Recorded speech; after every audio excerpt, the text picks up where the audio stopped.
So we talked about watering the garden with regards to your employer brand, but it also really relates to your employer brand advocacy, your brand ambassador programs as well.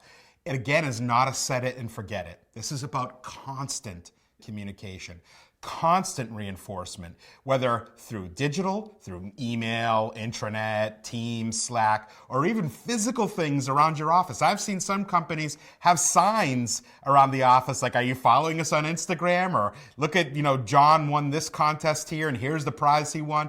You can do all these things to monitors around the office of social shares of some of your brand champions, your advocates out there. These are great ways to keep that communication going. Same thing with the contest. You have to be consistent. If you're running a contest, you can't take a quarter off. You can't not deliver on the timing of when it's expected. You can't not have an equally good or better prize. So if you're given a MacBook, the next year you can't come back and say, here, we're giving $50 gift cards. It's not the same. It doesn't carry the same weight, right? So you need to be consistent with the contest, with the rewards, and with the recognition.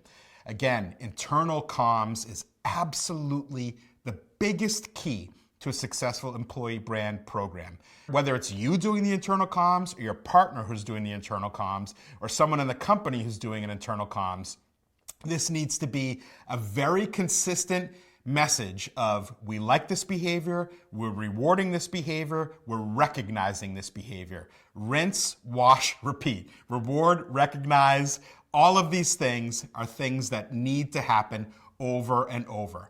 Always share the executive examples when they happen. So if your CEO writes a blog, you need to highlight that and share it internally. If your SVP of sales does a video where he's talking about culture or she's talking about, travel or whatever these things, share those internally. Make sure everyone's aware, hey, they're doing it too. So can you, right? All of these things are helping to do that. And lastly, you've got to make this available and accessible to everybody. There are people who might never want to do these things. There are people who are clearly never going to do them. But if you at least say, hey, you're welcome too, whether that's through an email we talked about where you can submit things without being social, to just being part of the process, to being included in photos if they want, or not being included in photos and giving people that option.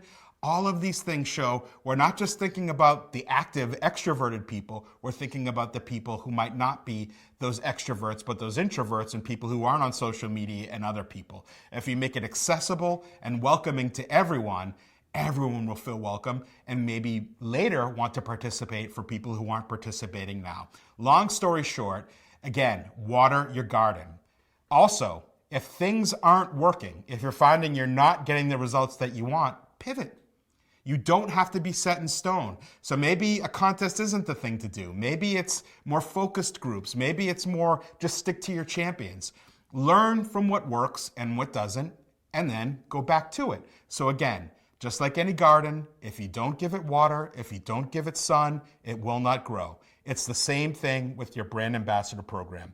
Nurture it, care for it, learn from it, and it will succeed for you.